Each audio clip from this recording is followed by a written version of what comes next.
Um, Having migraines and headaches a lot make you susceptible to blood clots and strokes and stuff. And so it was kind of just this perfect storm. And so the vertigo and like all of that stuff is just all connected in some way, and we're not exactly sure. Like I saw a neurologist, I saw a radiologist, I saw like a cardiologist because they checked my heart. They wanted to see if there was a hole in my heart, because a lot of times when young people have strokes, it's because there's a hole in the heart.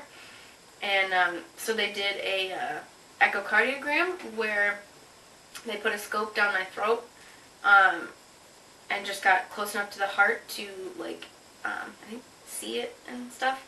And they found that I don't have a hole, but I do have a leaky valve, but that shouldn't cause me any problems. Like, that shouldn't be the reason. That's a lot of people have leaky valves.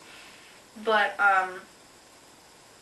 and then they did a cerebral angiogram where they cut a tiny little hole in my groin, and they go in my femoral artery, and they push this thing all the way through my vein, and it goes up past my heart, and then goes through my carotid artery, and then into my brain, and they push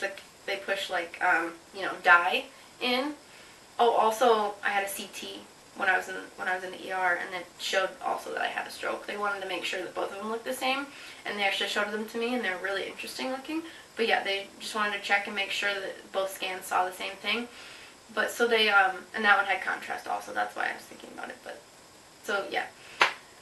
So the angiogram, they went up through here. They pumped a dye in to see how the blood flows in my brain, and they saw that narrowing artery, and they saw that there was a blood clot there.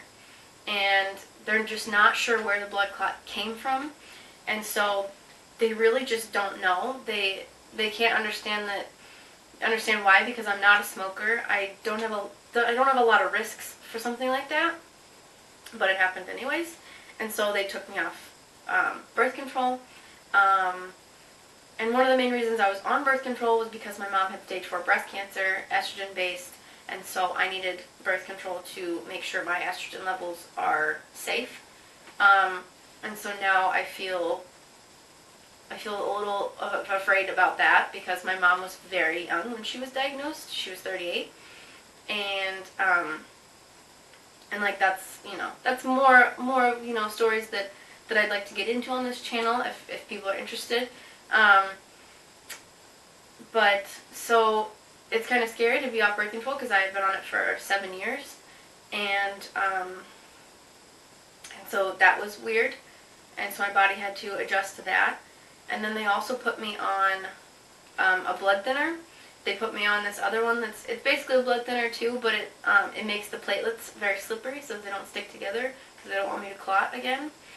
And then they put me on this other drug that's for my cholesterol levels, because they don't want my arteries to get plaque buildup. And so I'm on those. And then I was so happy to leave the hospital, and then when I realized I wasn't under 24-hour care, I started to get terrified. And so I asked my doctor. I had tons of follow-up visits with a primary physician. Today I went to the stroke clinic and met with a neurologist that I saw in the hospital. And so he said that I can go off of the drugs after the 3 months are up, and hopefully should be fine.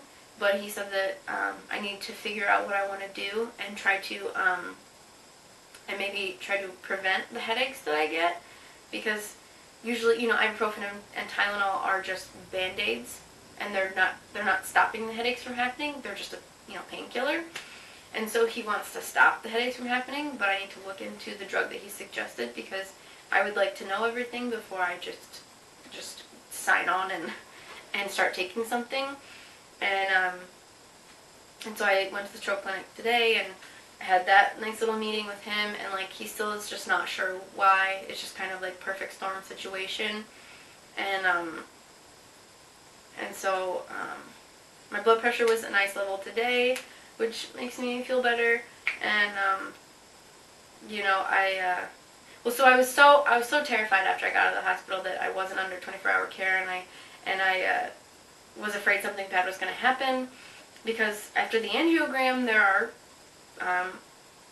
since they go into your artery and they go into your brain, there's, fear for infection, clotting, and, stroke. One of the side effects of having this done is a stroke. So there's all that. But I mean, he explained that, like, older people usually have it done and it's an outpatient thing, and, people recover from it, easy peasy. And so now I have, like, this little itty bitty, scar in my groin from it, and, it hurt for a while afterwards, and I had to check it, make sure it wasn't getting infected and stuff like that. And, being on all these drugs has definitely changed, like, the way I feel, because, I have to take some in the morning, some at night. And if I take them and then I don't eat in enough time, I get a stomach ache, and, it's been a very crazy experience. It's been about almost 2 months since then. And then the fact that that same thing where I lost vision happened about a year and a half ago. I don't know if that was another mini stroke or what, but it's, like, terrifying to me to think about that.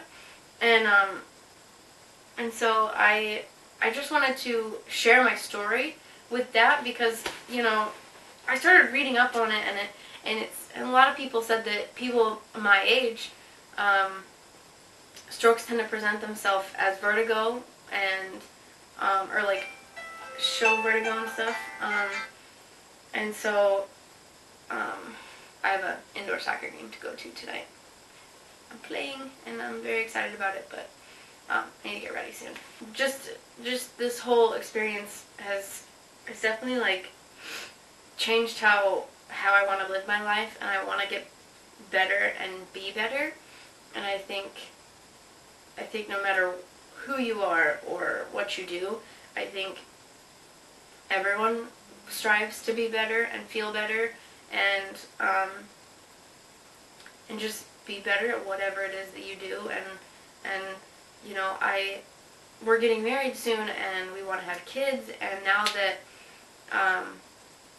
I'm at a bigger risk again for, like, getting breast cancer, it's, like, super number one on my list to have have kids soon, and then have my ovaries removed. And so it's also very scary if I'm on medication for,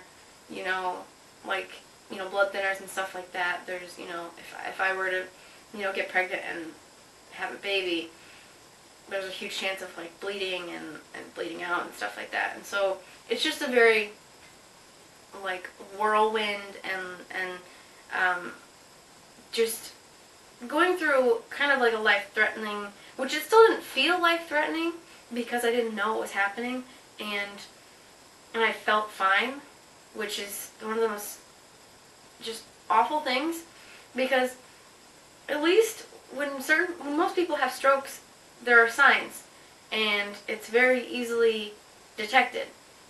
And then for me, it wasn't normal. It was just a weird experience, and I almost didn't go to the doctor, and I could have had another one, and I could have died.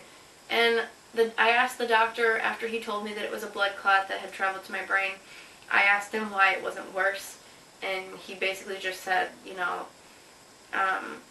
you were very lucky. And I often don't feel very lucky, but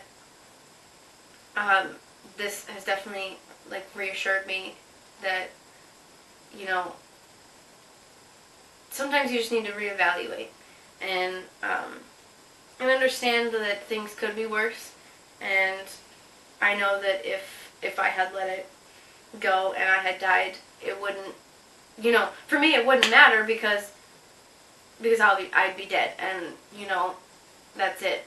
But for the people around me, the people that care about me, and the people that love me, it would be bad for them, and I never want that to happen. So I'm trying to be better, eat better, live better, exercise. But it's definitely it's definitely a struggle, and I know tons of people deal with it every day.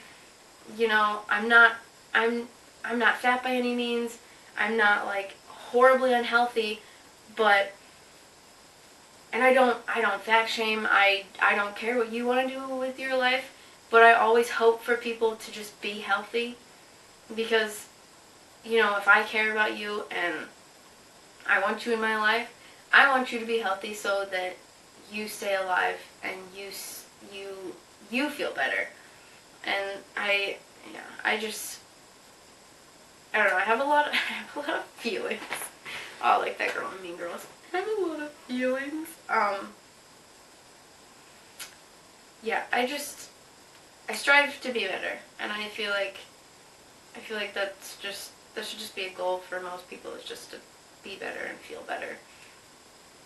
And oh, I never even like explained what I was saying. I had a lot of anxiety after getting out of the hospital, and I had to be put on Xanax because I could not sleep, and I went right back to when I was, you know, a little kid and thought, you know, the world was on fire, and I was sick to my stomach because I could not handle everyday life knowing that bad things could happen.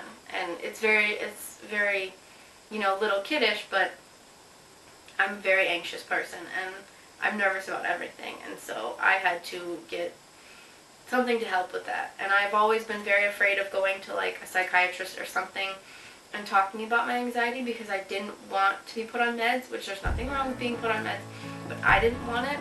I didn't want to feel like I couldn't sort my own issues out, and that's a really dumb way to think, because sometimes people just need help that doesn't come from within. They need help from other people, whether it's emotional help or you know, help from medications that will like ease, you know, pain and ease your mind, because my mind is one crazy ass place, and I wish I could get out of it sometimes. That was my story time, and maybe I'll do a part 2 where we get to talk to my fiance and he can talk about some things, and